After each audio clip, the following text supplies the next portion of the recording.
back, dudes. My name's Rob. This is my 99 Chevy Astro. This is Project Bad Astro. A ton of stuff done to this. If you want to click the playlist, click up here. In this episode, I'm going to be diagnosing my HVAC system. I've had intermittent heat and the vents have been acting weird, so we're just trying to figure out what's going on. Now, the first thing you want to check whenever you're having a problem with your Astro HVAC system is going to be right around here. There's going to be this three-way check valve, and this hose deteriorates because it runs across the top of the engine right there, and it gets kind of hot. So if that looks okay, the next thing you can do is right down here. It's really hard to see on video. I'll put a picture right here of this heater control valve, and what you're going to want to do is have someone inside the van cycle the switch from hot to cold, and you're going to look for movement on that little metal part. Now, I did that already and I did not see much movement, so either that valve is bad or I'm not getting vacuum. So then I kept looking around and I went back to this three-way valve here, and what I'm noticing is that this hose is completely collapsed. So I think we're going to cut that out of there and replace it with some new hose and then see what happens. I have a feeling that I'm getting no vacuum because this hose is just nothing anymore. So let's change it quick. So I thought that was going to work for sure, but unfortunately when I bumped this valve, I accidentally cracked the vacuum hose that goes to the front of the engine. So what we're going to try and do is use a small piece of hose that fits tightly over this broken vacuum hose and join it together. Otherwise I got to pull the doghouse cover off the engine and try to replace the whole thing, and I don't even think this thing is in stock, so I have to use a different hose, whatever. We're just going to try to slip this over it, see if it works. I think it'll work.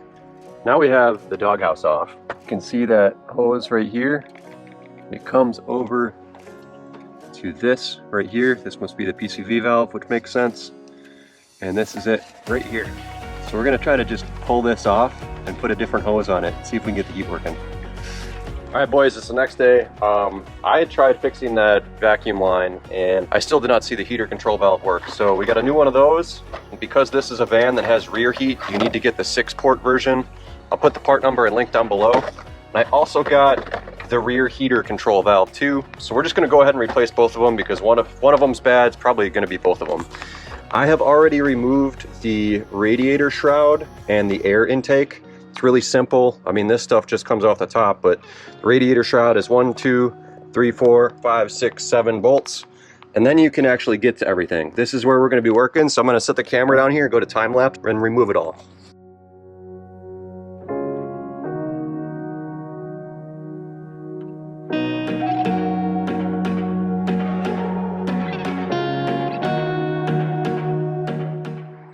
Alright, that wasn't so bad.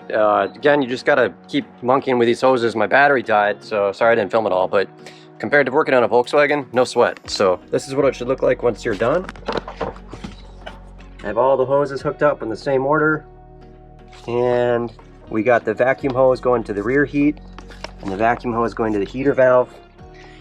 And now what we're gonna do is fill this thing back up with coolant because I'm pretty sure it's low, and then we're going to run it and burp the air out of it and see if that heater valve moves.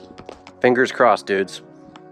I have jacked up the front passenger side of the van, and we're gonna go turn the van on.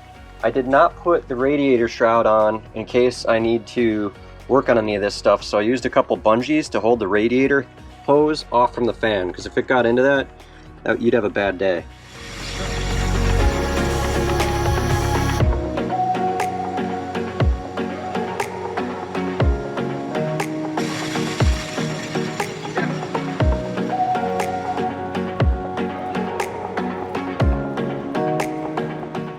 Well boys, finished bleeding the coolant system. This was definitely it. It works flawlessly. I've been running it for about half an hour now, flipping the heat on and off, getting rid of all the bubbles.